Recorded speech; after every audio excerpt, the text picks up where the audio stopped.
good kitty daddy, whatever. I have wireless in here, so I heard everything you said.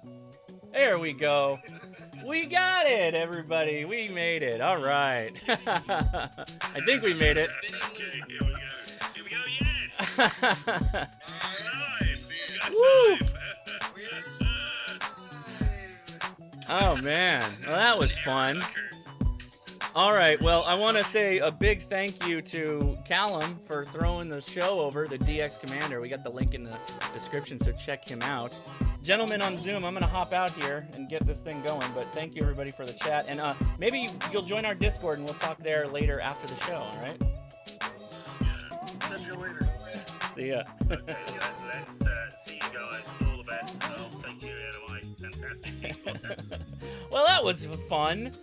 Boy, that's what happens when software gets updated and you can't really test it until you go live, and I've been busy, obviously, with the coronavirus, so we got it sorted out. So thank you, everybody, for waiting. Getting a little later start, but we'll have a full show. In fact, we'll probably run long again because it's the coronavirus, and why not? All right. So let's flip her on over here. How's it going, everybody? I'm Josh, KI6NAZ. Thanks for waiting. Thanks for watching the Ham Radio Crash Course. Today we're going to be talking about emergency frequencies and how you might go about scanning them. And it's not just going to be VHF, UHF, which is like police frequencies. We're going to talk a little bit about HF or shortwave frequencies as well. So hopefully that will be interesting for some of you. I hope everybody's doing all right with the COVID-19, or I shouldn't even said that. I should have said the human malware virus so that YouTube doesn't get upset. But yeah, I'm pretty much staying at home on the weekends and trying to not spend too much time at work. But like many of you, I still have to go to work and do all that fun stuff. So, you know, that's what happens, and we'll just deal with it. So I'm stressed out enough trying to get that jumping around. Let's open my beer, which today is the Santa Monica Brew Works Beach Brewed Blonde Ale. My wife picked this up for me. She traveled out into the world to fetch me a beer on her way back home from work, so I appreciate that. And today I've got a different cup. I have a Portillo's Chalice for any of you that are Chicago-based. I'm pretty sure Portillo's is from Chicago. We also have one in Buena Park, California. Makers of the fine Italian beef dipped sandwich. Really, really good. Anyway, cheers to everybody. Oh, look at that. That's cool. Cheers, everybody, and thanks for waiting. I appreciate it. All right. So just a couple of news items, and this is probably a bad idea, that mug, actually. It doesn't even sit on my coaster right. I'm going to have a spill if I do that, so we're going to move it. Anyway, yeah, Chicago, everybody. You got it. Thank you. Their beef dip sandwiches are fantastic. So, very good. All right. So, a couple of news items. On Cal's stream, I think the name was Paul, maybe the doctor or medical professional who was on. He made a really, really good point. I'm going to say this right up front since this is kind of all front of mind. We're staying at home. We're ham radio operators. We were designed to self-quarantine. And inevitably, you're thinking about different projects you want to work on. Almost all of our projects, very safe projects. We can work in the shack. We remain nice and safe. We're fine. But consider not climbing up on your roof this weekend or while we're dealing with a very large influx of people in the emergency room. Maybe don't climb the tower. Maybe try to keep it flat and level and not, hoist up big antennas or anything like that. Because the medical system is being taxed. And there's nothing that would be worse than you having an elective situation that might lead to you going to the hospital and then having to wait for someone to take care of you, having to wait in an area where people might be infected with the virus. So, just maybe keep it ground-based, throw a wire in a tree, enjoy yourself that way. Just to stay out of the system, right? Stay out of the system, stay at home. That would be great, and I think that a lot of people would appreciate that. So cheers to that for sure. And thank you all for hopping on. I appreciate it. Again. So what is the Ham Radio Crash Course? So I'll give you a rundown really quick. The Ham Radio Crash Course was designed because we got a lot of new people, particularly after doing that Fieldcraft survival podcast and videos.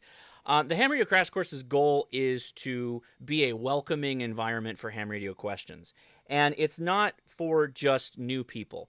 It's for every little aspect or niche of ham radio. Every time you go to something new in ham radio, you're going to be looking for a crash course. You're going to be looking for an entry way into that. And we try to do that on the live stream. We try to talk about different aspects of radio from a point of you going in for the first time, or maybe with a bit more experience to it. So the idea is that there's a starting point and then there's a kind of road for advancement. So that's kind of what we're doing. And what we're always pushing for is inclusivity in radio, meaning be welcoming, be a good steward of radio, recommend radio, show radio in the best light that it can be portrayed. And so that's what we try to do.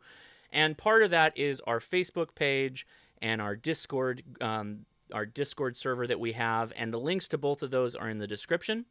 After the show tonight, we're going to go over to Discord and we'll do our after chat, which is a voice after chat, and there's also text chat as well, but we have a lot of fun, and that's all voice related, super cool, so you get to ask your questions. I will also most likely have call-ins later, depending on how long this all takes, but I'm aiming for a little bit longer show tonight.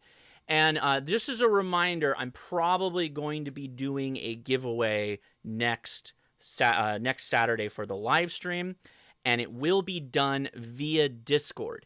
So the easiest way to get in on the giveaway is to be a member of the Discord, and we have a contest room, and you'll see some posts there hopefully this weekend as they go up. So keep that in mind if you're interested in a giveaway. Okay, what other news? Let's see. We have the hrcc.link webpage. hrcc.link is where you can go to get access to our DMR, Yaesu System Fusion, and Wires X talk groups and rooms. So for those of you that are staying at home, want something to do with radio, consider joining us out there. There's a lot of people out there, and we do a Thursday net at 6:30 p.m. or I believe it's 0230 UTC. So keep that in mind too. I got a lot of people in the chat. I'll get to the chat in a second. Let me just pull through the news, and then we'll say, Hannah and Emily have left the building, says DX Commander. Very good. Hannah and Emily hopped into the Zoom chat on DX Commander's live stream just now, and that was fun. There was a lot of people on that Zoom call that he had. That was very cool. Ham Radio Adventures is a new ham radio club that has gotten started up by some people, Matt being one of them, one of our admins over on Discord. And so if you're thinking about doing something once this whole self-quarantine thing blows over, you might want to do a de-expedition or a vacation with radio. So if you're curious, the link is in the description for hamradioadventures.com. And I believe their first trip that they're going to be making is to the Dry Tortugas in Florida. So that would be very cool as well. So yeah, check that out. I will have an update on remote VE sessions. It's still a little bit too early, but behind the scenes, there's a lot of work going on. I happen to be in some of the groups where some of the discussions are happening, and there is a lot of amazing work that's happening. So big thank you to everybody that's in that process. I know that I have been all my inboxes on Instagram and Facebook and email, everybody's asking where they go get tested, where they go get licensed. The answer is there's not a lot of places to go right now. The testing sessions have kind of been waylaid until we can get this whole thing sorted out, but there is multiple VECs that are looking into online testing or remote testing, and then there are groups of people who are trying to create software and some logistics solutions for how they can do testing remotely. So that is very much appreciated, and everybody, thank you for doing that. Keep doing what you're doing. I think that's the best thing we could be doing right now, regardless of the situation we're in, but where we should be as amateur radio moves forward. Again, moving forward with ham radio. So thank you for that. And let's see. Yes. And just, yeah, it's okay. We can cover that later. So what are we talking about today? All right. One piece of news before we jump off, actually. CQ Worldwide WPX Contest is, I believe, just ended, right? I think it just ended. Shoot. I never check my calendar or times right. But it just ended, so if you happen to enjoy yourself on that contest or on the bands, that's why the activity was so high, was that the contest was going on. So anyway, I hope you enjoyed it. I should have showed that one up earlier. Let's see. What was the other thing I wanted to show? And it was... Let's go...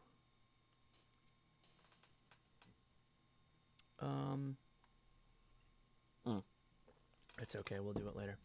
All right. So let's talk about let's run through the chat too. Sorry, I got a little flustered from that. Getting the stream going and trying to jump in between streams. That's difficult. That was like the second time I've done it. And today was a more involved process. So let's go through the chat really quick. Make sure I didn't miss anything. Man, a lot of people. Wow, we've got 657 people watching. I think that's accurate. Holy smokes. Thank you for watching. Whoa, it's almost 700. Wow, thank you very much.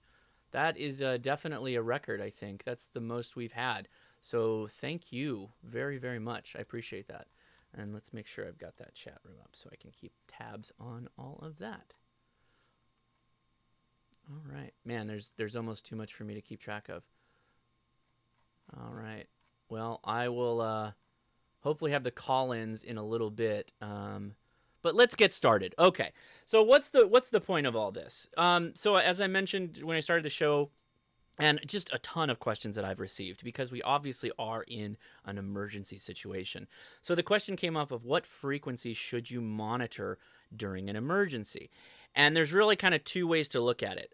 There's your VHF, UHF, or your line of sight frequencies. That's going to be stuff like your police radios, your public service, your firefighters, all that. Somebody's outside my house. That is one set of frequencies that you're going to need to monitor. And there are digital modes that go along with that we're going to talk about, like P25, which is a voice digital mode. Philip Muth, W0RHP, thank you very much. 556. Thank you for the 556. I appreciate that. I'm more of a 762 guy, as I've mentioned before, but I appreciate it. Very good. Thank you. All right. And then the second is shortwave frequencies. So FEMA has a whole list of shortwave frequencies that we'll talk about, and they are on the shortwave bands, the HF radio frequencies, if you will. And so we'll talk a little bit about that as we get rolling. But that means that there are multiple kind of radios that you would use for a streaming type situation. And so we'll start it off with the VHF, UHF stuff because most of you have like a Baofeng or something along those lines. I'm going to cover that to a degree, and I'll cover why if you do have a Baofeng, while it is workable, you may want to look to other solutions if you are going down this road. So the first step, and most scanners, if you were to go buy like a digital scanner or an analog scanner, a lot of them pull from radioreference.com as the database. And the database is something that you can be a member of. You can have a membership where you can query the frequencies off, and it's based off of like what zip code you live in. And I'm going to show you an example of that. But the good news is you don't have to be a member to just look at the website and get the frequencies. It's when you want to pull them in to programming software like Chirp or your scanner applications or whatever. So Muyasit 223. Dope. Thank you very much. I appreciate that. 762. There's Dawn. There you go. WB3BJU. Thank you. Hector Marchand. Thank you for the super chat. I appreciate that. Daniel Warren. Thanks for what you do for the community. KF5PCV. Thank you for the support. I appreciate that. Okay. So radioreference.com. Everybody can go to this. Everybody should go to this. The link is in the description to check this out. But basically, go to the databases. You want to go to frequency database right on the top there, and you get a map. Couldn't be more simple than this. I'm in California. I'm going to show you what I do so you know. And then these are the counties. This is all broken up by state and then county, and then it goes down from there. So I'm going to pick Los Angeles. And basically, you're going to get a list of your county sheriff. Oop, it auto jumps. I forgot about that. You can do sheriff, fire, or county fire EMS, county services, and then every different group or entity of the government has frequencies on here that you can pull up and add to a radio. And I will show you where's the county. Okay, let's go straight to the sheriff. So under here, all these frequencies, there we go. You can see that. Excellent. You can't see that though. So this is going to be your dispatches, right? And so LA County has dispatches that are actually in the clear. A quick note on that, there are some areas and some law enforcement agencies that have encrypted channels. I don't have a solution for that. There's not really a solution for that. So keep in mind that we're aiming for stuff that you can listen to. So before you go out and drop big dollars on a scanner and you maybe have a Baofeng, hop onto radioreference.com and pull up the frequencies there and make sure that it's not encrypted channels, because that's not going to work for you at all. You're not going to be able to understand it. Good news is LA County, the dispatches are in the open. This one, where is it? Norwalk, Pico Rivera, Lakewood, Cerritos. Those are right by my house. I definitely always have those programmed in my Baofeng. And if you go check out my video that I did last week or the week before, and I walked through the programming, you would want to set that duplex to off if you're modifying it in Chirp, so that you're not going to transmit on that, because you definitely don't want to transmit on any of these frequencies. Claire Durgan, thanks for being there. Thank you. Ham Radio Dude, thank you very much. I appreciate it. Jeremiah Gramberg, I need a beret. Oh, I don't have a beret. All right, I'll get a beret. Thank you, Richard, for the Richard Vincent. Thank you, and I appreciate the comment. Thank you very much.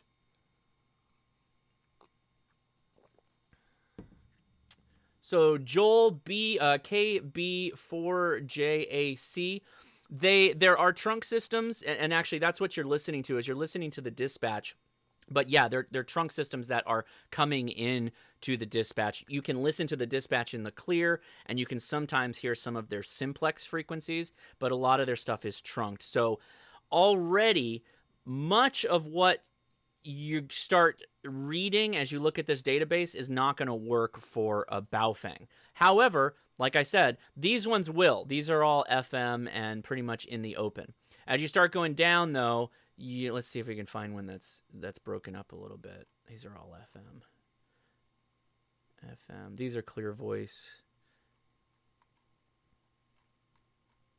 So here's a P25, which is a testing frequency. So, okay. County services, here's another P25. And FMN for public works. So yeah, you should be able to pick those up. Now, let me go back up to the dispatches and see if I can explain this a little bit better. So you're going to be able to pick up the dispatch on the frequency of, let's use my Cerritos example, 483-13750. You'll be able to listen to that, but you're not necessarily going to be able to hear the other frequencies that are adjacent to it in the trunk system unless you have pre-programmed those frequencies and you're quickly scanning through them. There are ways to do that. That's a little brute force-ish. And so a lot of times just having a regular scanner, a digital scanner, would be nice in this day and age. But yeah, that will work. So for the question that came in the chat. Okay. All right. So what does this all look like? Well, let me flip over to some of the stuff we're going to be working with today. So that's kind of the idea. The first place to start is go ahead and go to radioreference.com and look at the frequencies that are available in your county. And a lot of the times they'll be broken up by the city, for instance. And I'll show you a different look of this as I pull up my scanner software, and you'll be able to see it on the screen. But this is to start, right? So, okay. Yeah, I know I do need a bigger glass. So here we go. All right. So flipping this over a little bit, let me slide over here. We talked about the Baofeng programming in one of the last videos. I will make a shout out, since we are dealing with kind of emergency times.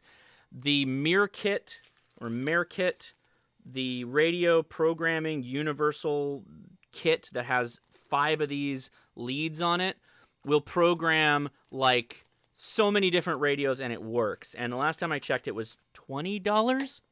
The link is in the description to that, to my Amazon store. Whoa! Hey, Per Ragnar Pilkvam. Sorry if I murdered your name. Thank you very much, from LA7DHA. I'm not sure what a knock is. Somebody will have to tell me. And Thomas Wright, thanks for something to do on Saturday night. Well, I appreciate that. Thank you very much. So I've already shown you how to program your Baofeng. I do want to point something out, though. So this is programmed with a couple of frequencies and a lot of amateur radio frequencies. I have it connected to the VHF antenna, VHF UHF antenna on my roof. I'm going to do a scan, and I want you to kind of see how quickly the names are going by there. High schools used to have amateur radio clubs, but nowadays when I tell my classmates what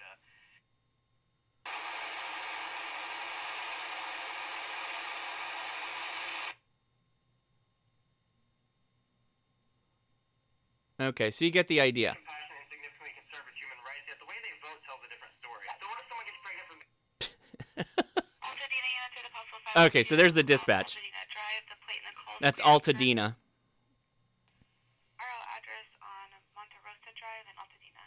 So that's Altadena, probably with some interoperable frequency. So, yeah, it's all FM.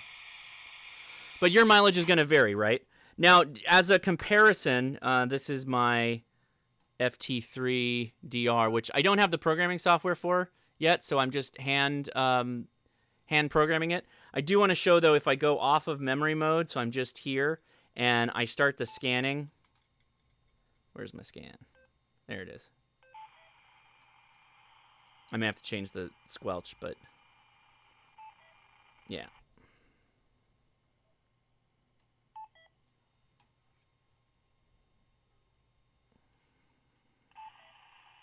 Yeah, hold on, let me change the squelch.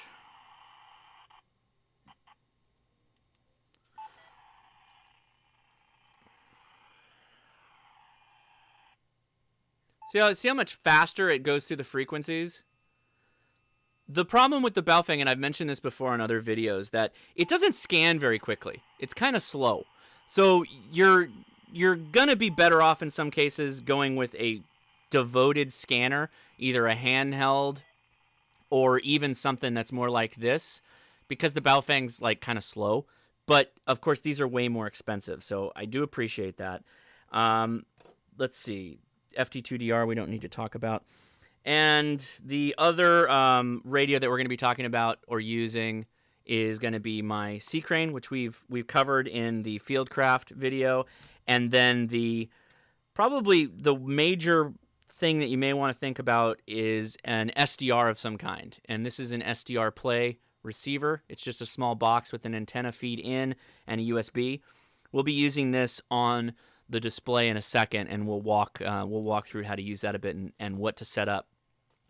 Eric Eggers got interested in ham thanks to you and bought a UV5R. Really excited to learn. Thought I could listen to Local Police, Greenville, South Carolina. Didn't reference before buying. They use P25. Ooh, okay. Yeah. So that can make things a little bit difficult. I appreciate that. So that's kind of like getting started. You can use a Baofeng, but you got to check radio reference and make sure they have FM. If they use P25, you're going to be kind of dead in the water because that's not going to get you where you need to be. But I did get a scanner a little while ago, and I'm going to show you it and hopefully have it seems like there's activity. There's always activity on a scanner, particularly if you can listen to it. And we'll cover the programming of this pretty quickly here. So, oh boy, where did my video go? Of course, right?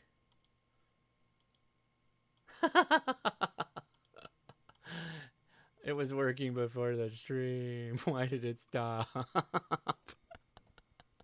Ay, ay, ay. Gotta love that. Let me pull the cable on it real quick.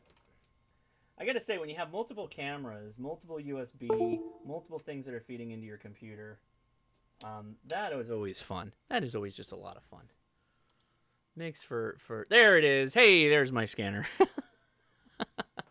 Okay, so this is a pretty top-of-the-line scanner. I'm not telling you guys to go out and buy that, but the reason I did was so that I could actually demonstrate it for you. And so this is an SDS 200 by Uniden. The reason why I got it is that you can interoperate with software and basically function as a scanning server. More specifically, though, I can connect it on my screen.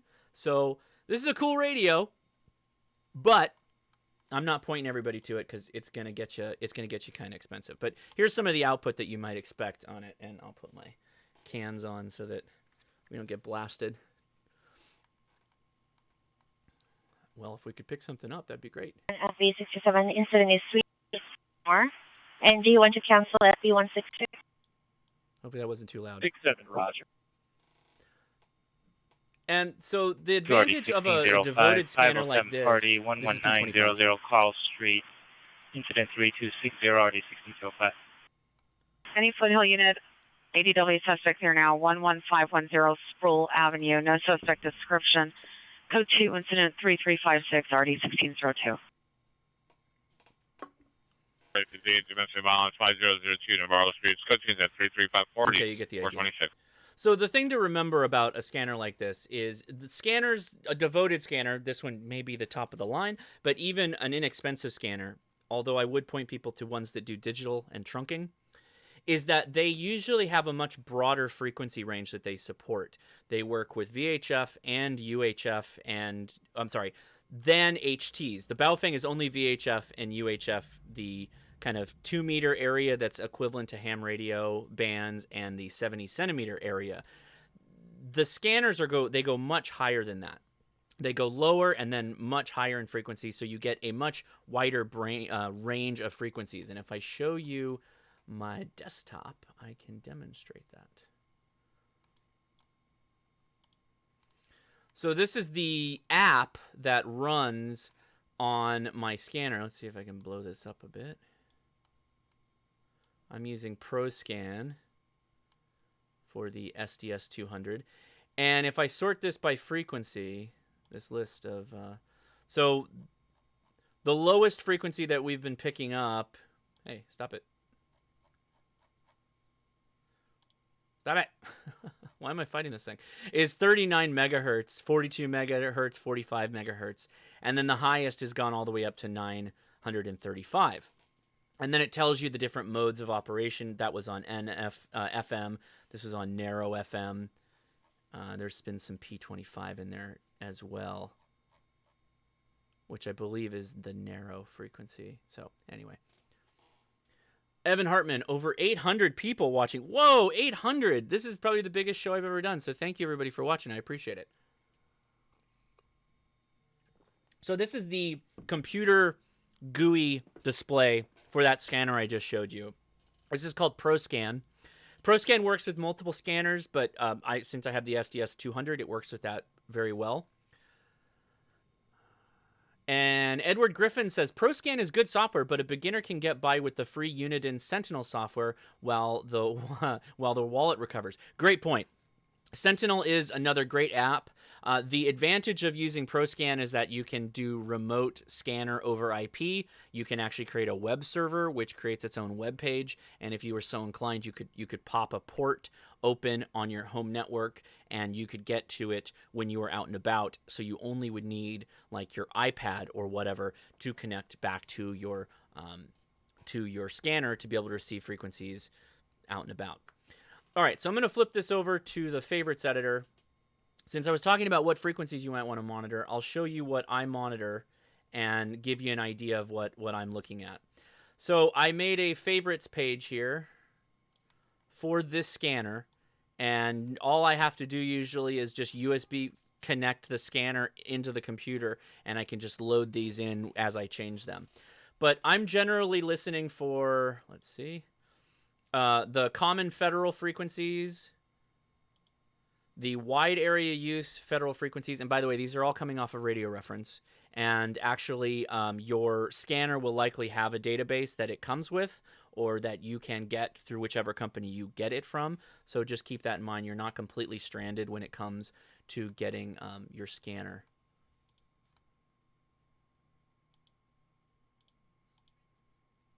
One second here. All right. The disaster frequencies, I have the FEMA frequencies. Those are the ones I keep on. Emergency medical, disaster medical, I have it there. I don't really pay much attention to it because I most of the time these are not going to be in use. FEMA sometimes is, though. You'd be surprised. I do leave the GMRS frequencies, and actually FRS is supposed to be on here too, but it's not right now. The NIFOG I don't really use. Public safety, we can skip that.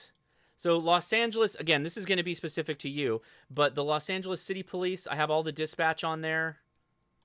The county sheriffs, the local tacticals, countywide tacticals, and the dispatch there as well. And then the LA disaster communications. These are for emergency frequencies.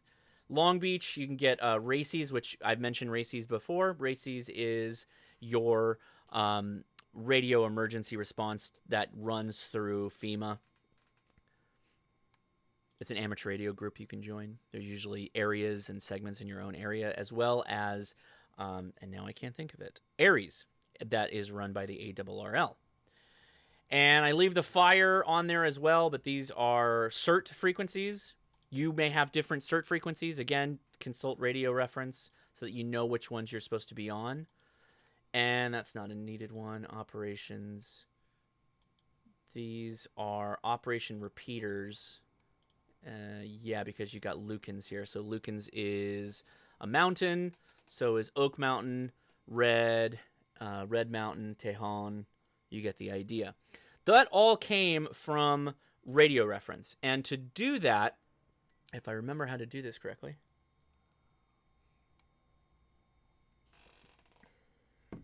we go to File, Import Radio Reference. It's going to show you... Really? Didn't remember any of that? All right, one second. I just had this up.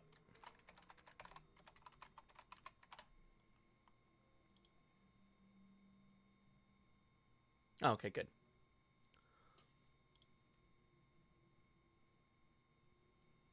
All right. So when you get this set up, if you're going to use radio reference, you do require the subscription at this point. This is where you can actually go in here and say, okay, I'm in the United States. I'm in California is already selected. I want to select a specific county. Note, I live on the border of Orange County. Orange County has gone like almost entirely encrypted. And actually, I'll show you that right now. So if we go to Orange County, which is kind of a pain, and you notice there's nothing in here. The reason is I have this box check that says don't import encrypted channels. Yeah, because there's nothing there. So that doesn't leave you a lot, which is kind of a bummer. So if you're on radio reference and you go to your county and there's like nothing there, you might not want to mess around with the kind of VHF line of sight radio frequencies. You might not want to mess with that because there's not much you can do with it. However, I do always recommend whatever radio you plug in is that you always have 146.520, which is the 2-meter simplex frequency, national call simplex frequency. And that's good in Canada as well, I believe. I just saw a super chat fly by. Let me make sure I get that. Hey, what's up? It's Lee. Great stream. Don't trust China. Without getting too political, I find it odd that Taiwan and Hong Kong are both saying that they have new cases of the virus, but China says that they have no new cases. I find that a bit dubious. That's just me, though. So for a, let's see. And you got W2CMP New Jersey. Here's another $5 in it if you don't get a beret. Okay, I won't get a beret. Now I won't get a beret. I was on Team Beret, but now I'm not going to get a beret. Okay, so that gives you some ideas on pulling in what you'd want to listen to. Radio reference is going to be the thing, and I know a lot of you say, like, hey, can't you be a little bit more specific? What should I listen to? So no question, you should listen to national simplex frequencies, 146.520 and 446.00. You should have those programmed in all your radios. It doesn't matter if it's a Baofeng or a very expensive FT3DR. It does not matter. Those should be programmed. If you are so inclined, you can also do the FRS channels and the GMRS channels. I will leave that up to you, an adult, to decide if you want to load those on your Baofeng or other radio, because that's technically not legal to transmit there. However, I don't feel that there's going to be anyone coming after you per se, as long as you aren't malicious in its use. W2CMP, the no beret premium. Okay. All right. Thanks. So your mileage will vary there. You have to decide what you want to do. And then what else did you put on there? I leave NOAA. Like I said, I put the NOAA frequencies on. In fact, I did have Chirp open. So Chirp is my weapon of choice for programming Baofengs. First two call. Come on. my first 2 calls is always 2 meter simplex and 70 centimeter simplex. And then I follow that up with the weather frequencies. And since I have you here, I didn't have this in my video. This is something that came later in Chirp since the last time I really taught myself Chirp. If you select the whole list of frequencies and right click on it and go to properties, you can kind of do like a mass change. So if you wanted to add skip, you just, which you do for the weather frequencies, you just hit that and you're good. Oh, hey, I got one that wasn't set. So if I right click on that and go to properties, that makes things a lot easier. That's the way you should do it. And there you go, skip. So now they're all on skip. And then further down is usually where I put the different frequencies for dispatch, and then followed up by GMRS and FRS. For sense of time and space, I just blew out the FRS GMRS channels. But you can add those back in pretty easily. Okay, so that's kind of what you would do if you wanted to listen to local line of sight, police, fire, public works is always recommended. Again, looking at radio reference. And in fact, I can just pull that up here and show you. We should be able to see public works. Security. So utilities, go on down there. So you've got power, AT&T, water service. Let's see, more water service, Department of Water, Power, Pasadena Water and Power, tons of frequencies. Those are things you might want to consider monitoring because in an emergency, in a true disaster type situation, those will likely be active. So those are my recommendations for what to listen to when you are thinking about getting a scanner or thinking about programming a Baofeng or other amateur radio for what you should listen to. Make sure you don't transmit. Don't transmit when you're on those frequencies, though. Okay. Let's check the chat. Thanks, everybody, again for watching. 854 people, at least on my reading. Yeah, that's insane. So thanks very much.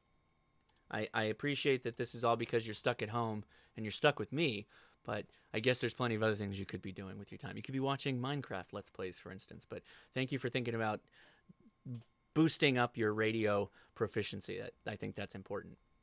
Craig Porter asks, in a super chat, thank you. Hi from South Linden. Found you through Fieldcraft Survival. Woo! And was just getting started when Corona hit. Yeah, I know. I actually texted Mike a couple of days ago and said, man, the timing of those videos was really apropos. He's like, dude, tell me about it. It's crazy. Now studying for the technician exam, probably going to get the FT3DR. Thanks for all you do. Dude, Craig, thank you so much. That was so much fun being able to get out there. I flew out there right as things started to turn. My wife was actually asking me a couple of days beforehand. She's like, are you sure you want to go? She's like, I know you want to go, but do you think it's going to be safe? And I was like, yeah, I think I do. I think it's going to be a lot of fun, and I think the information's going to be good. And I'm really glad I did, because some of you probably were able to get out there and get a radio at least, or get some kind of idea of what to be doing that wasn't thinking about it beforehand. So I think that's good. I'm a little concerned that people might be spending a lot of money on things that are like scalper prices right now. You shouldn't pay $80 for a UV5R Baofeng. You should not. Get a different radio. For $80, you should definitely buy a Yaesu FT4X instead, or a Yaesu FT65, or a Yaesu FT60, which is a fantastic radio. So please consider that. But okay, so that's kind of what I'll say about the line of sight stuff. So what else are we going to talk about? Well, I also want to talk about the disaster shortwave radio frequencies, which the link is in the description for this as well. You can find this at nat-com.org, shortwavefreak.html. Now, you can just simply have, pull up your shortwave radio here, right? And we can just type in that frequency. What is the first one? What's going to be one that's actually going to work? There won't be anything really on it, but, we'll pull it up. 7428.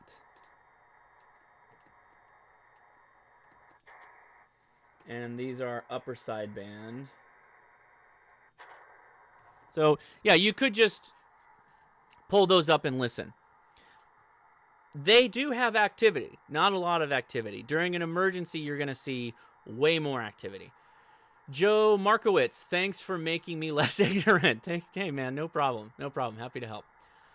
Okay, so shortwave, that works fine. If you're going to go down that route with a more traditional shortwave radio, a physical unit, you might want to get one of those real antennas like I had on the Fieldcraft videos, which is just a long wire that you connect to the aerial. I've had videos talking about my portable shortwave radios, and I like that reel up antenna. The single sideband C-Crane Skywave comes with a reel antenna, which I think is really good for those type of antennas. It's just a long wire. Get that stretched out as far as you can. That'll help. However, if you had the wherewithal, if you were bugging in, then you might want to consider a SDR. What does it mean when you say the left or right side of the radio? Left or right side of the radio. Rock Humper asked me, what does it mean when you say the left or right side of the radio? I'm not sure.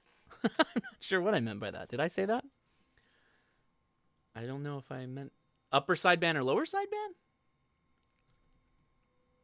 Dual band? Single sideband? Single sideband? That's probably what it was. So there's an upper and lower sideband. In fact, I can probably demonstrate this. And I'll just flip this over right now to it. So let's pull up SDR Uno. Bliggity blam. Oh, I've got to plug my USB back in. And hopefully not lose my camera.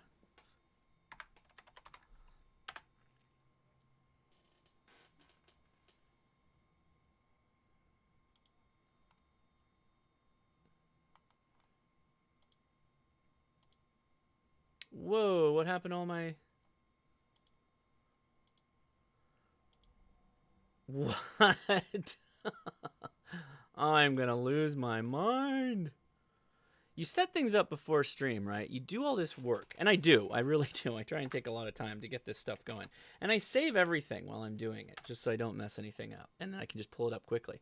And this app has these workspaces. And all my workspaces are gone.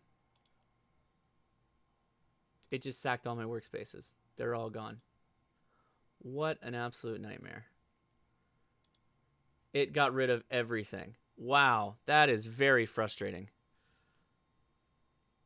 That is very frustrating. Anyway, I'm going to do the let's move all the things back to where I wanted them game because this thing sacked it. Man, that pisses me off. So while I'm doing this, I'll tell you, this is an SDR. This is what's controlling that little black box that I just pointed at earlier. And what it allows you to do is just basically feed the RF directly into your computer, and it does the heavy lifting of doing the demodulation and all the other fun stuff that it needs to do. And then you can convert it into AM, FM, you know, whatever. This is actually supposed to go out of the way like that. Sure, whatever. Doesn't matter now because I lost all the stuff that I had set up. So this is fantastic. Gotta love doing it live, guys. I gotta love doing it. You gotta love doing it live. All right. I also need to get all my memory back because it lost all that. So I have an... Where is it?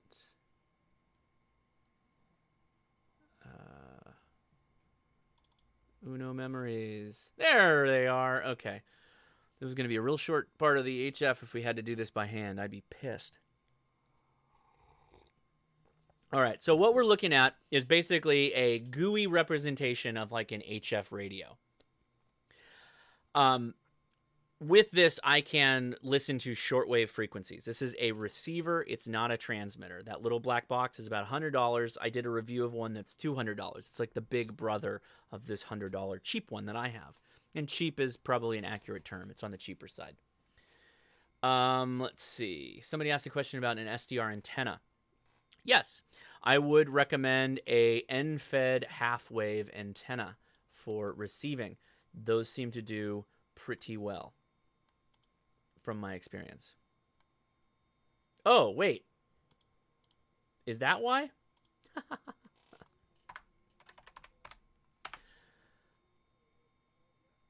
No. Did it just dump it again?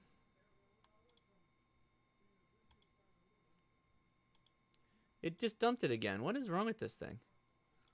It just crashed on me and now it's going to do that? God. Not good publicity. There it is. Is it smart now? Did it remember?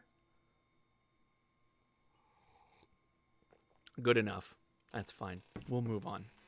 There's a frequency readout here on the top. You start the unit by actually having to click play. If I could move this over, that might help. No, it doesn't help. Okay, you're going back up there. All right, let's get this started. This is taking too long. All right, so the waterfall is the color sheet that's sliding down.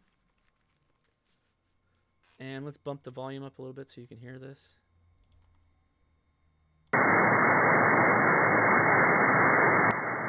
All right, so that's the white noise of radio. For funsies, let's see if we can hop over to the ham radio frequencies. See what's going on there. Nothing is going on there. There we go. All right, so all this activity is ham radio stuff.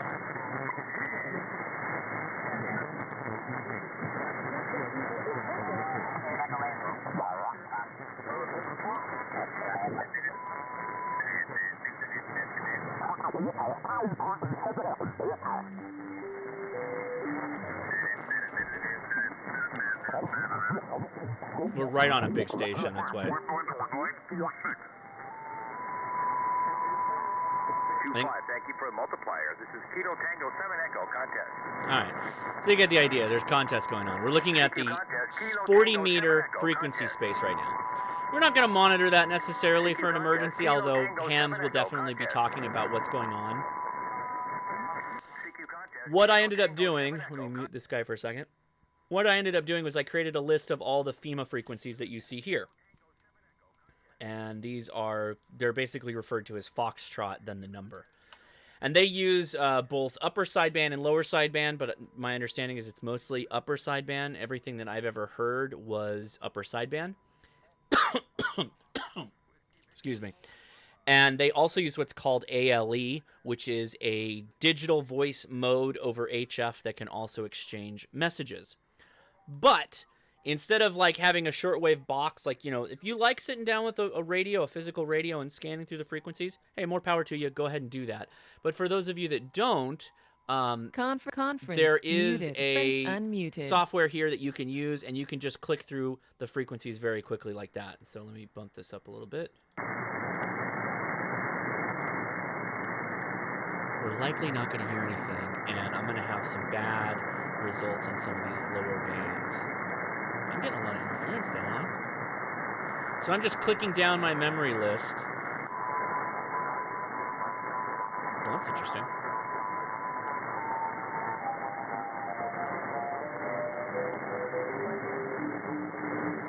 Hold on.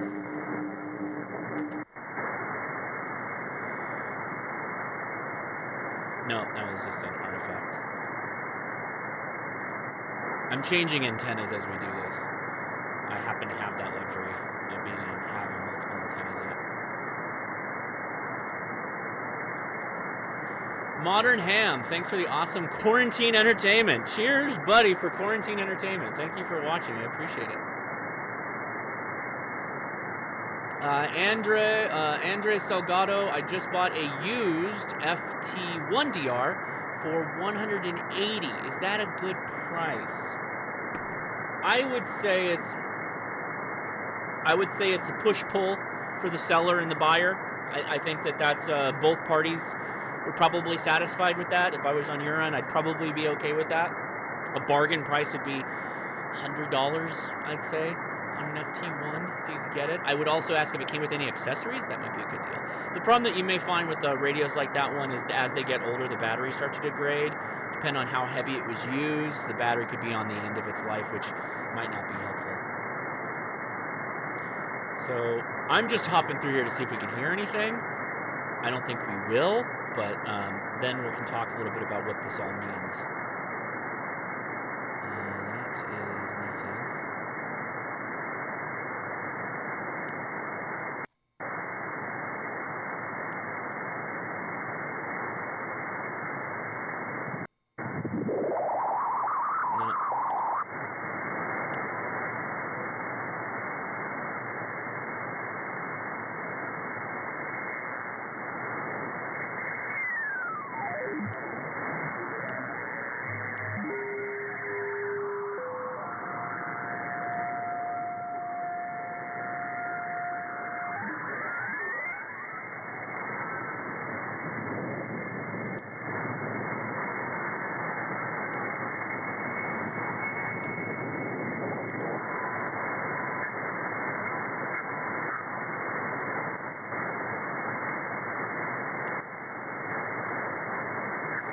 Somebody was asking lower the radio noise. I could do that, but then you might miss the lower signal stuff.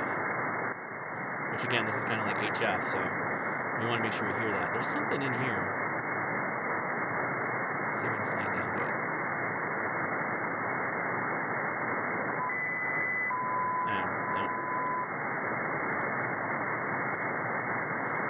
Nope. So even though we are in a state of emergency, there's not a lot of FEMA activity. Everything right here is likely the 40-meter band. That's all this activity you're seeing. That's just above 40 meters.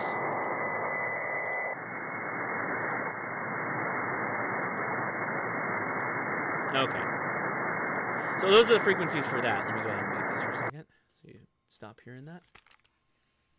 WWV, Baofeng also has 3 meters.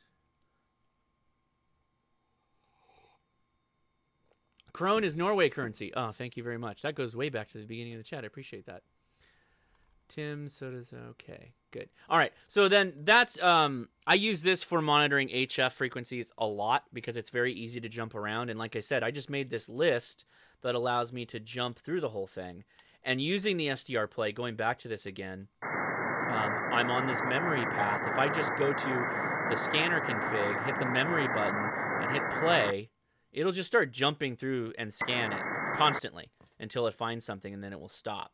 Now, scanning on HF is a bit harder, right? Because a lot of the signals could potentially be in the noise, down deep into the noise, at barely audible. So you could be losing some things by just scanning, but at the same time, it's not really that big of a deal if you're not around or whatever to just scan around and maybe potentially record stuff.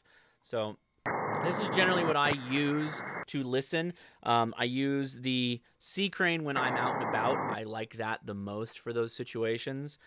That's my personal opinion because it's small. And I carry that even if I'm carrying my KX2, by the way. If I'm on travel, like I'm actually getting on a plane or I'm taking a bag or whatever, I definitely use that. So while this is scanning, let me stop this because it's probably blowing your ears out a little bit. The UV5R is the high point of radio. Yes, I would agree with that comment. Where did it go? There it is. Okay.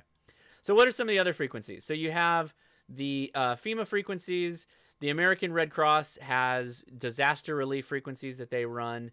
And then you have federal and local state agencies, which these are going to be... I'm always hesitant to tell people like, oh yeah, these frequencies are going to be perfect because you don't really know if they're going to use these posted channels, which they may not, right? It's really an up to your situation. If you happen to live in an area that has hurricanes or in an area like California that has wildfires or an area that has earthquakes, although that's a bit less of a thing that we plan for because we don't know when it's going to happen. There are nets for those, actual frequency nets that hop on amateur radio. I definitely recommend if you do live in one of those areas. So if you're looking for frequencies to monitor and you live in one of those areas, look up hurricane watch nets for whatever state you're in or whatever, part of the country you're in, and you can get the frequencies there as well. Let's see. Air Force Global HF, Mars emergency system, that is on 40 meters and up. U.S. Navy. Again, this link is in the description, so make sure you pull this up and you can take a look at this. I don't necessarily... These are going to be based off of your receive capability, but some of these are like India, Egypt, Algeria. Your mileage will vary on picking those up. But if you're watching me from some other part of the world, hey, these might be good emergency frequencies for you. So we're going worldwide with the ham radio crash course. And then let's see, what was the other one I wanted to mention? U.S. Navy. Mars. Yeah, so do have the Mars. We got that. Okay. All right. Let's do a quick... U.S. Army has an emergency frequency on Mars. Yes, it's on Mars, buddy. It takes 28 minutes to get here.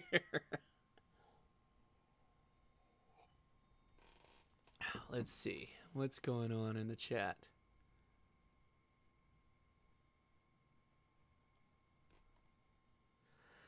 Radio's an interesting thing. These, when people ask, like, what frequencies should I monitor, right? Like this example, like emergency frequencies. I can just give you the list, right? Ideally, it'd be great if I could, flip the camera on and happenstance we find a frequency, although that's very unlikely because we still have our mobile phone backbone. We still have lots of different means of communication currently. It's not to say those frequencies aren't used. They are. Those FEMA frequencies in particular, you should listen to. And lastly, I threw this into the description as well. This is not me. This is the FEMA.gov PowerPoint slide. We actually talked about this a year ago, and this is specifically for community emergency response teams. You can read the whole thing. I think it's a good read, but if you scroll down here, I wanted to remind people, where is it? That's the command structure. By the way, those FEMA classes, regardless of your feelings of the government, those FEMA classes are free to take online. You should look into them. If I call in, can I talk about NOAA and the emergency alert system? Evan, yeah, absolutely, man. Yeah, let me flip over. But by the way, I did mention you should have NOAA frequencies in your Baofeng radio. You should program those. I put that into the video that I did not too long ago, so hopefully you've already seen that. Two-way radios. I was hoping they put. It's been a while since I looked at this. We looked at this last year. Amateur radio gets mentioned. They don't have interoperability frequencies, though, so it's still a good read if you're interested. Oh, there you go. I like that. The phonetic alphabet, guys. I said alphabet. Thanks. That's great. Wonderful. What was the last thing? Oh, yeah. This is just a show-offy thing. I didn't know who sent me this. Don, take it easy, man. But I wanted to show it off again, so you might have seen it already sitting there. Somebody sent me this, and I found this to be fascinating. If you can find yourself a Homeland Security interoperability guide, this thing is awesome. Now, it's old. It was 2011, but there are frequencies in here, and I tabbed a couple of them. So you have non-federal. Come on, buddy. Are you focusing? I can't tell. There we go. Non-federal VHF national interoperability channels on the high band. Pretty cool. Enhance. Whoop. Jeremiah Gramberg asks, what about CB? Absolutely, man. Yeah, no, with your scanners, sorry, yeah, I didn't mention that. Good point. With your scanners, you can absolutely load CB channels. Why is it not enhancing? Enhance, buddy. Let's just get real dumb with it until it works. How do we trick it beforehand? There it is. So that's VHF low band. See how low that goes? How low does it go? Let's see. What's the other one?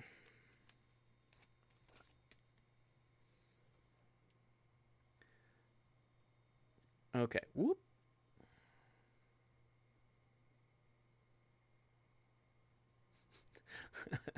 God. Here we go. These cheap webcams, man. There it is. Nope.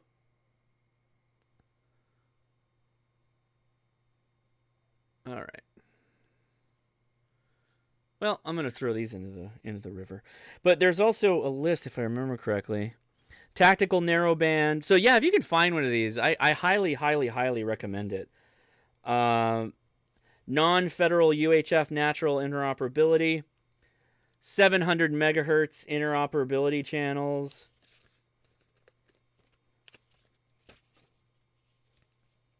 Non-federal 800. Whoop. Incidence response. Different frequencies. Now, a lot of these may have changed because, again, this is from 2011. But this is a fascinating little handbook to get. I thought this was a pretty awesome thing. So I can't remember who sent it to me. It was last year, but I thank you for that. I actually do keep this on me just in case. Because why would they change it, right? Like, what are they really going to change to? It doesn't make a lot of sense to, like, change over to something else. So, anyway. All right, let's flip it over to the calls. Let's take some calls right now. So if you're interested to get up in here and ask a question, where's my call-ins? There it is. Maybe. There it is. And we can talk about stuff. It doesn't matter. Just call in.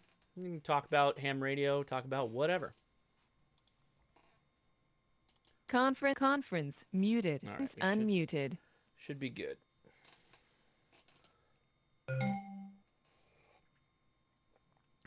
There's Evan. Evan, go for it, buddy. I hear you, Evan. Oh, no, I don't hear you. You're unmuted. Hey, can you hear me? Yeah, man, go for it. Okay. Hi. Yeah, so I thought I would talk about NOAA. I've been actually doing tons of NOAA stuff lately, with the EAS stuff. And yeah, NOAA's definitely a place to monitor, for, any emergency stuff. Cause not only after like they've, sent out an alert for something, they keep repeating it even if you missed it. Mm-hmm. For those that are watching too, if you didn't watch my video, shame on you. But if you wanted to, you had a Baofeng, you go radio, import from data. I'm sorry, I always do that. Import from stock config, and the NOAA frequencies are right there, weather alert. And those are going to be, some of those are going to work and some won't work in your area. But just select all of them to start out. And when you know they don't work, then you can omit them. But hey, Baofengs are light and portable. If you end up traveling, you want to have the capability to listen to any of them, as some frequencies will fade and others will come in. What do you think about that, Evan? Any other comments on that? Yeah. Actually, if you go to the other site, they have a coverage map of all the stations. You just click on the map like it is for radio reference. Mm-hmm. It's weather.gov/NWR/maps. And it's a really, really good site. Cool. Hey, look at that. I'll post that. So weather.gov NWR weather.gov/NWR/maps. And so let's check out California. There you go. And there's your coverage areas. Hey, that's really good. Hey, Evan, that was great. Perfect, man. Yeah, I have like an EAS, like encoder decoder system here for the house to relay alerts to our amateur radio repeater system. Nice. And so I was looking to monitor multiple stations. It's a commercial thing I got off a TV station for their EAS systems. But essentially, I built a VHF ground plane antenna, and I could actually listen to, I think 5 of them up in my area. Wow. Man, Noah, you're like, I could only get one. You're 2 for 2 for like good comments on calling in. I appreciate that, man. Thanks. Very good. All right. Anything else you wanted to mention? I think that's it. I mean, I was just going to talk a bit about the NOAA stuff since I've been doing a ton with that and making videos about that too. Oh yeah. Go ahead.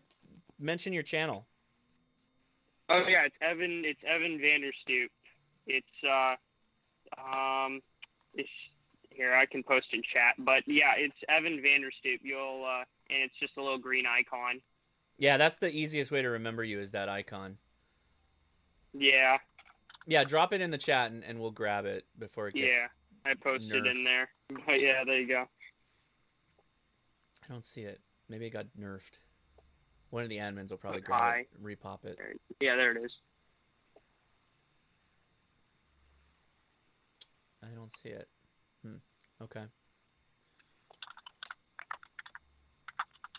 You're on YouTube, right? Let me pull that up. Ooh, Yep. I can spell. Yeah, I've been posting a bit about the EAS system. I got a whole rack set up for monitoring it and on my server rack. It's been pretty cool. What was it? Vander... VANDER space STLEP. ST what? LEP? STLEP. Am I doing that right? Oh, yeah, there it is. Oh, Stope. Got it. Okay.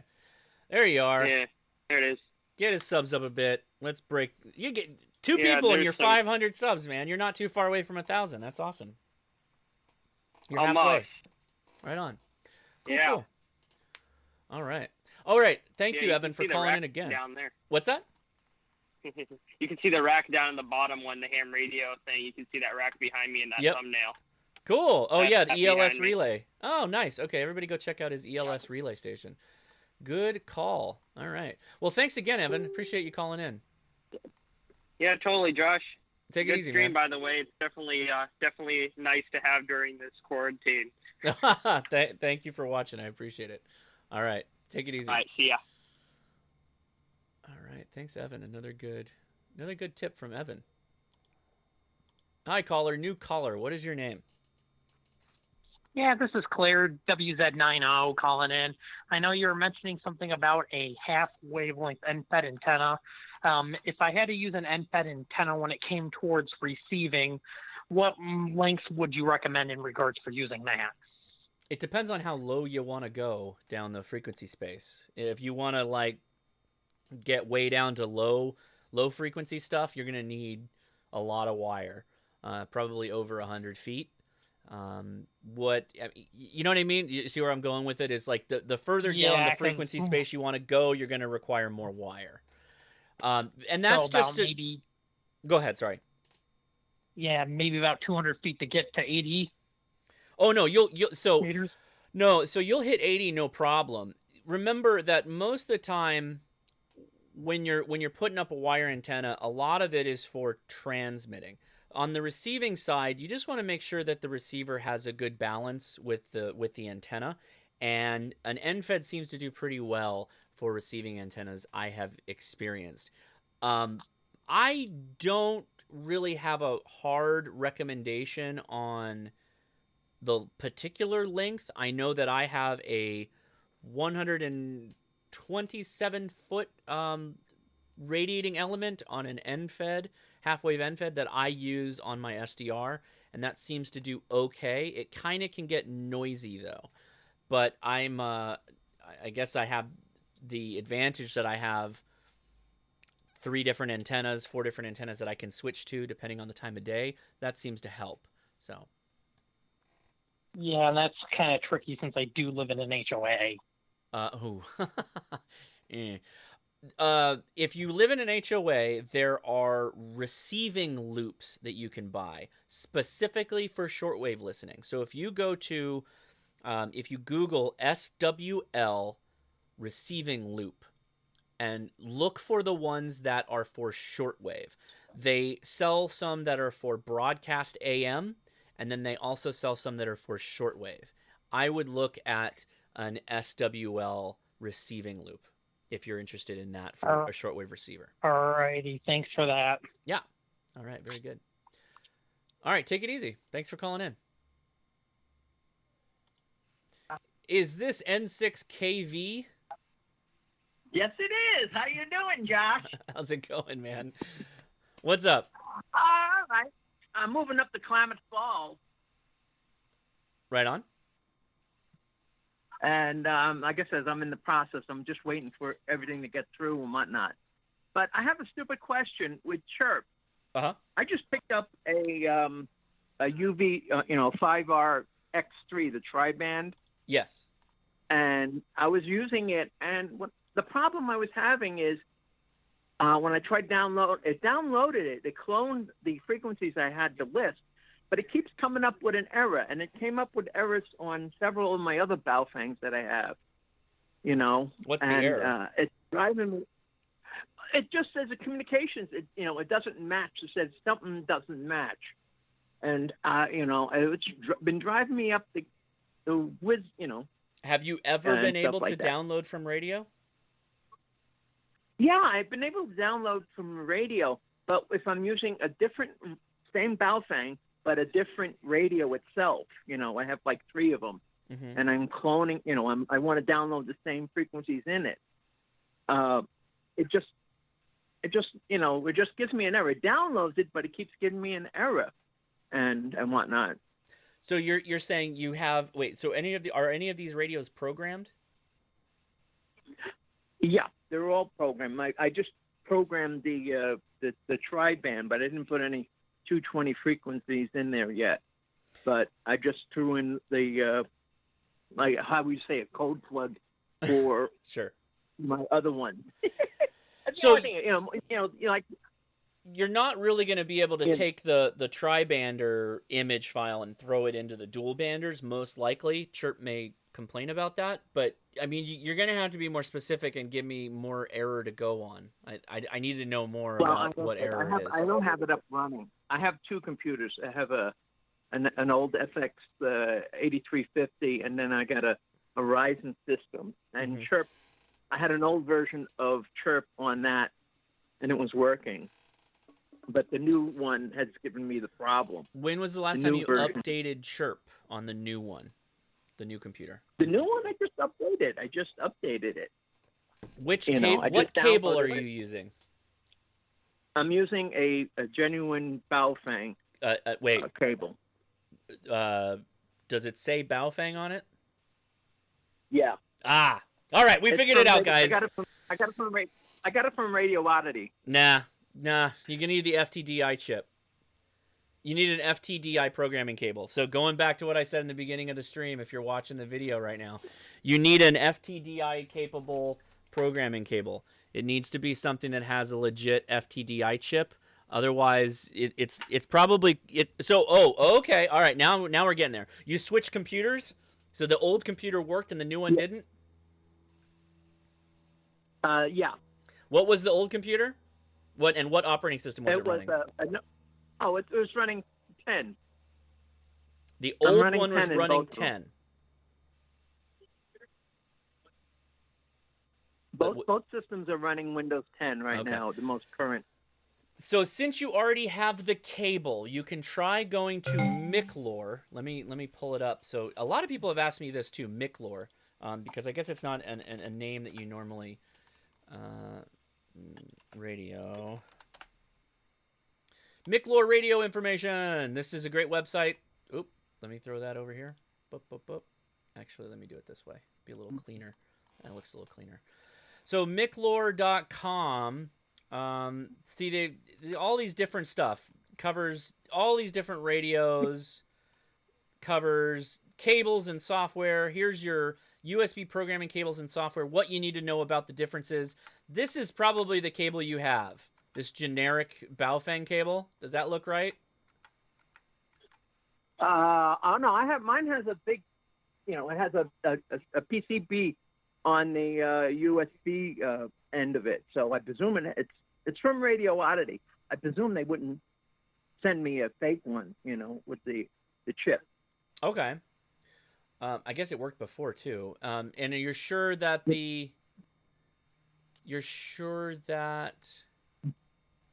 Oh, you know what? Yeah, but Zach, he's saying that he can't. So are you okay? Let me go back even a step further. You're downloading from the tri-band radio, modifying the programming, and then trying to re-upload back to the same radio. Yeah, I added frequencies and whatnot for like Klamath Falls and everything like that, what I didn't have in there originally. And when I downloaded them, but it keeps coming up with this communications error. It's saying, I don't remember exactly, but it said it gave me a serial number. The serial number is not correct and whatnot. I don't know if. Okay. The radio. So I gotta focus you like a laser beam. You downloaded from radio and it completed, or it did not complete and errored out. It completed. It completed and then comes up with the error. So it completed, you see the list of frequencies and says error? Yeah. Okay. It says an error. Have you tried to just make the whatever changes you wanted to that programming file and re-upload it to the radio? Yeah. And what happens when you do that? I would get it says, I don't exactly remember the error, but it was a communication that says, this serial number or something like that is not a serial number. But all the frequencies are in there. It works. It transmits on the 2-meter and 440 repeaters that I have locally. But you can't load the new update to the radio. No, it does. That's what I'm saying. It does. But it keeps. You're roboting on me. And it's only been the new version. I had an older version of Chirp. And it worked fine. and whatnot. I don't know if it's Chirp having the problem. Okay. There's a couple of things. You change computers, so it could be how your USB is handling the cable and the baud rate for that serial connection.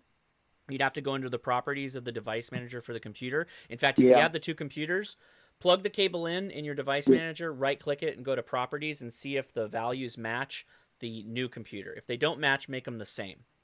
The second is interoperability between dual-band radios and tri-band radios is going to be a problem with Chirp. It's not going to like it. So if you're using a image that you saved from the past and you're trying to jam those into the tri-bander, it's probably not going to like that. You're probably going to have to go completely fresh. All right. Is that what you were doing?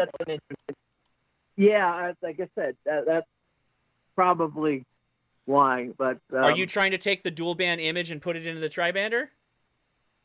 Yeah. Oh, yeah, that's not going to work. Okay, all right. Yeah, that's not going to... But it copied it over. It cloned it. Yes, but it only copied over the VHF, UHF frequencies. Right? Yeah. Yeah, it only copied the VHF, UHF frequencies because you took your dual band image, you tried to add tri-band on it, upload it to your tri-bander, but that image is for a serial number type of a dual band radio. And when you tried to clone it to the tri-band radio, Chirp said, well, this is for a dual band radio. I'm not going to send the tri-band memory channels. So you need to completely start over with the tri-bander, is my recommendation. Yeah. You know, I guess that, but anyway, but somebody got it in the chat. Is nice. I mean, export the whole thing to CSV, export it out as a CSV file, download from the tri-band, import the CSV into the tri-band program, and then make your changes and then re-upload it. You got to get away from the old radio with its serial number type, and that'll straighten you out.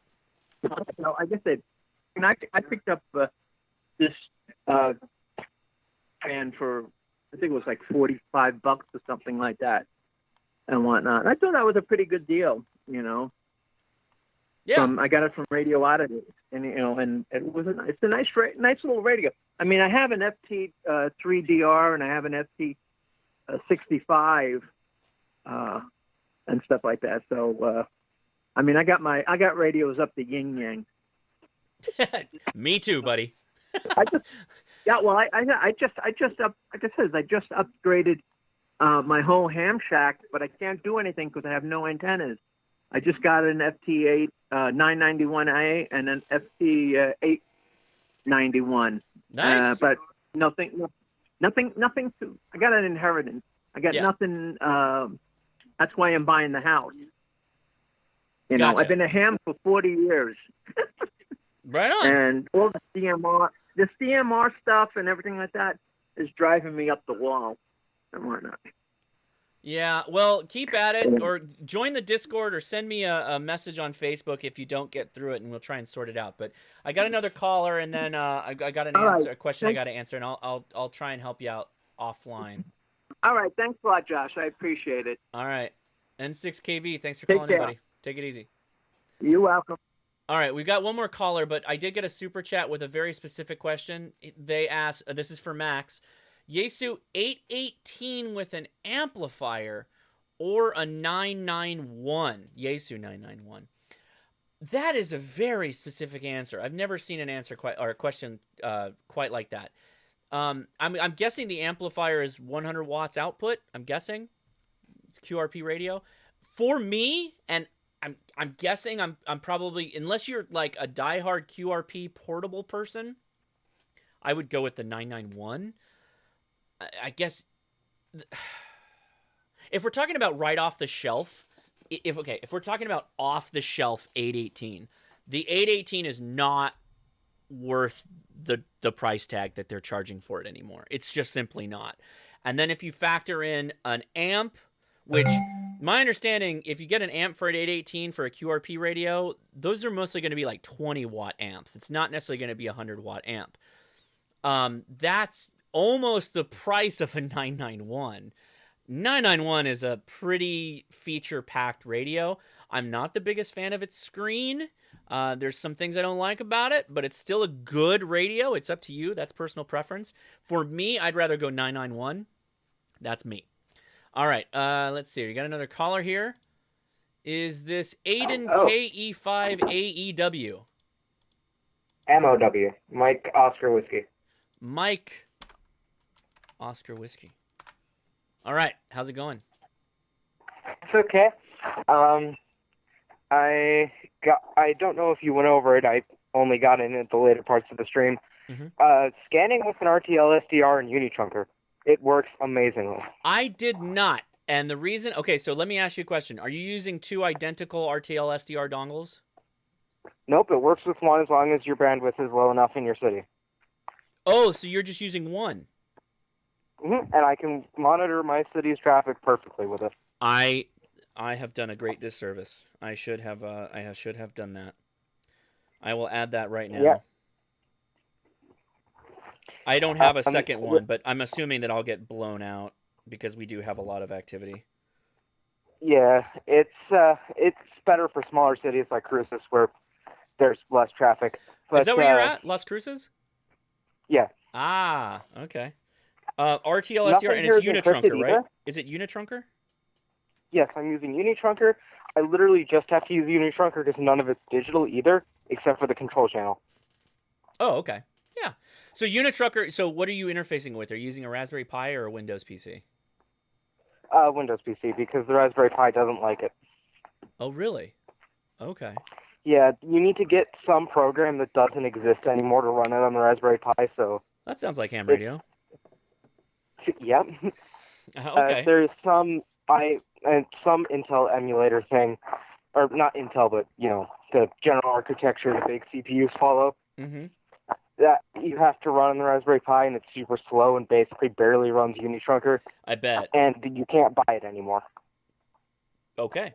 All right. So Unitrunker, for those that are watching, Unitrunker is an application that basically, it's Aiden, right? I said it correctly. It's Aiden. Yeah. Yeah, it's Aiden. So Aiden is using Unitrunker to interface to an RTL SDR dongle, which is kind of like my SDR Play. It's just smaller. And the SDR dongles, the little guys, they actually work better on the VHF, UHF frequencies anyway. That's kind of where they should be. And he's saying you can do it with one. It was always my understanding you had to have two, one for the control channel and then one for everything else. But he says if there's not enough traffic, it's smart enough that it can jump back and forth. So that's pretty good. Yeah, for those of you that are go ahead, sorry. It's less that if there's enough traffic, it's more of how close together are the frequencies. Because in my city, the frequencies are pretty close together. Ah, okay. I see. Interesting. All right. Because either way, with two, it can only monitor one at a time. Yeah, that's true. That's true. Yeah, okay. Aiden, yeah, good idea on that one. Good. Well, thanks for reminding me. If you set it up. Yeah. Are you on our Discord? I can jump in Discord. Okay, yeah, well, yeah, okay. I think I know where an RTL SDR dongle is. I always have some of them kicking around here. It works with pretty much any SDR.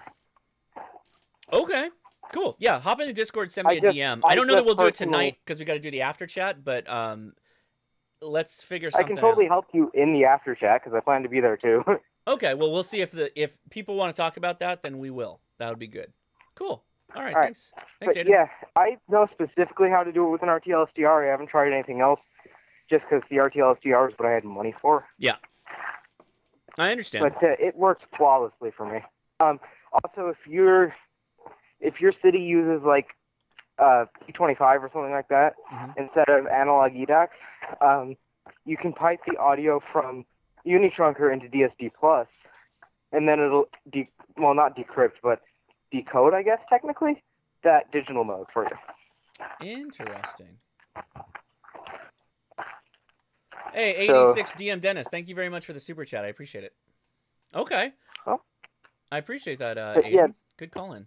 There's a lot of cool things. Also, I finally got digital set up thanks to my Elmer, so...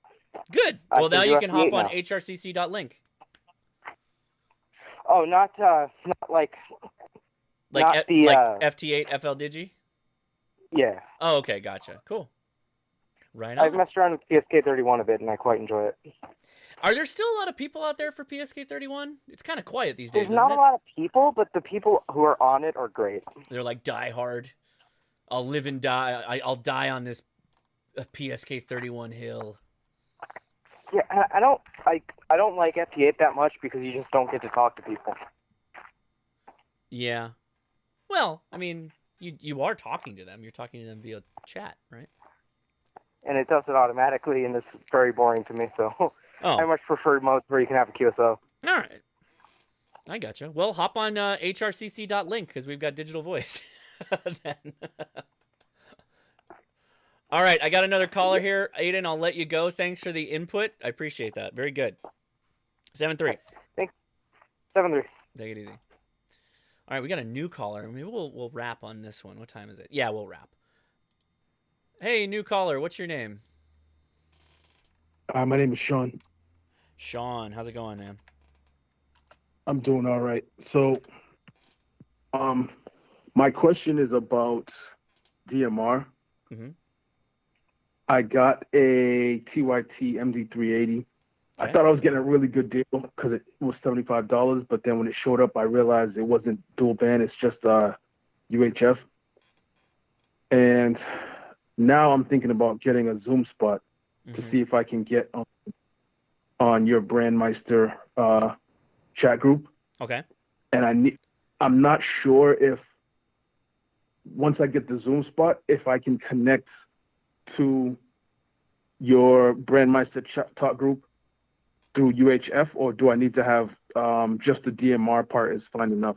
Yeah. So with our talk group, you would use your hotspot on UHF. So you'd set the frequency for the hotspot to UHF, and then you would point the DMR side of the hotspot to our talk group. No, I take that back. You just set up the DMR side to that frequency. On your radio, you'd program the radio for the HRCC talk group. So the radio would need to be programmed to have a contact, which is your hotspot. And that's what I call it. I call it hotspot. I usually make a zone called like home zone. And the home zone, you put your hotspot contact in there. And then in that, you would link your talk group for HRCC. Got it. Okay. Thank you. Cool. Is that it? Yeah, that was it. All right, man, you're close then. We'll talk to you soon then on the HRCC link. All right, John, take it easy. Take care. All right, so we got a super chat from Cletus Cassidy. Thank you, man. Very much appreciate the super chat. Thank you. He says, new to ham, waiting to test. Thanks thanks to Kung Flu. Just wanted to thank you and Fieldcraft for starting me on the path. Yeah, right on. I had a great time hanging out with those guys, and it was a lot of fun, and it's really nice to be able to kind of reach more firearm enthusiasts and preppers in a lot of cases with ham radio. And Mike has an amazing channel that he's built based off of his expertise in that area. So I was honored that he thought of me as a subject matter expert in the field of radio and had me out for that. It was a lot of fun. Those guys are awesome. It was too short of a time, just way too short. So I hope we can do that again in the future. So, all right, it's 6:30. We're going to throw this over to the Discord after chat, I think. So anybody who has questions or anything in the chat room that we're doing right now with the live stream, let's hop on over to Discord. The link is in the description. Reminder to everybody, too, the giveaways that I'm going to set up that we'll do next Saturday, you're going to need to be on Discord anyway to get access to it, so you might as well just log in. And again, it's free. And it's safer than Facebook, and it's nothing like Facebook. So if you're worried about that kind of stuff, it's a good place to be. Very radio focused, but we have channels that aren't related to radio at all. So got a little bit for everybody. Somebody just attempted to call in, but then it didn't. Oh, okay. I guess we got one more caller. New caller. What's your name? Hey, Josh, this is Girk. Oh man, B Girk. Yeah, man. I'm you right now from work. I just wanted to call in and say, man, you're doing a good job, and everything you're doing is awesome. You know, I watch your stuff anyway, but yeah. all the fans and stuff. Listen, man, Josh is that guy. I've known him for a few years, and anytime I got a question and send a text, man, he gets back to me. Yeah. It's awesome. Man. Yeah, Great resource. Girk and I have been friends for a long time. Met through the all the gun chats we used to do in the past. But so yeah, very cool, man. How you doing? How are things? I'm doing great. You know, just dealing with the whole Corona thing at work, just hanging out at work. I'm actually getting off in about 25 minutes. So I'd seen you were live, and I was like, let me see what Josh is doing. Hey, right on, man. I appreciate you calling in, and I'm glad you did. We haven't talked in a long time, so it's good to hear your voice. Yeah, no, man. Always, man. Well, hey, but keep doing your thing, man. We'll talk. All right. All right, buddy. Have a good one. All right, you stay safe as I'm coughing. So yeah, take it easy, man. See ya. Oh man, B Girk. I haven't talked to that guy in a long time. Well, that was good. I'll wrap it up with that. All right, we're closing down the call in here, so I appreciate everybody who tried to call in, and we'll do this again next time because I don't know that things are going to change that much with the coronavirus and whatnot. But okay, so next week is the patron picks episode. So I have a Patreon. They support my channel. They allow me to do a lot of the things I do and have done basically for the last 2 years. Much of the building of the channel has been via the support of not just you watching, which I appreciate, but largely through the elected choice of the patrons allowing me to, keep it going. And so I try to do a newsletter and some other things special for the different levels there. But next week is the patron picks episode, the first weekend of every month. I allow them to pick the topic. And I believe next week is going to be on, you know what? I'll just pull it up here, man. I'll just pull it up. So we'll see it live. Patron picks for April is, it's a dead heat. Did it end? It ended. Ooh, that means I get to decide. I think I get to decide. Tiebreaker goes to me. Actually, I'll probably host a swap. So it's, let's see. Can you see that? Yeah, there you go. It is. Oh, now we got that covered up. So it's either going to be shack design, build your first shack, or ham shack convenience items and tools. So I'll make a quick post on that as a poll for the patrons to decide what the final one will be. It's actually going to be either designing your shack or ham shack tools. So there it is. That's pretty cool. Okay, good. So we'll have that for next week. So hopefully you're maybe interested in that. All right. So let's flip her over. We're going to say our adieus and thank you to Patreon. So I'll say my big thank you to the producers, Jason Brown, Jason Siebert, David Dancero. I always do this. I get started and I never have the slides up because I need to flip the slide now.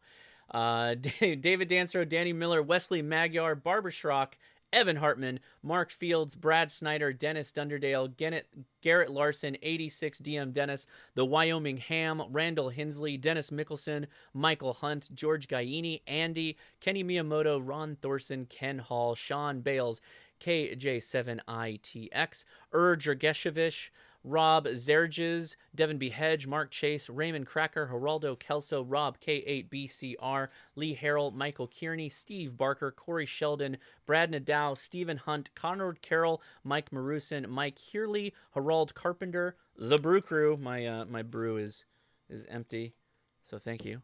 Appreciate that. Thanks, my wife, who's been in the chat trolling me, I think, for getting me a beer. Stephen Hunter, Justin Rao, Stephen Carduz, Richard Smith, Hercules KC1LZR, John Flowers, Steve Blandford, Michael Cowley, Matthew, Tom Wright, Michael McCurdy, Good Game Ham Radio, David Gerald, Simon Deards, like beards, that's right, Nicholas Dubé, Michael Iafredo, KD9 Oof, I love that call sign, Jason Jenkins, John Gentzel, correct me if I'm saying that wrong. Jace Ravenfield, Mossy Madi, Daniel Sullivan, Michael Hunt, Jason Legg, Jonathan Williams, Andy Cowley, Don Riley, Just Robert, The Grimace, Herb Brassington, James Tartamella,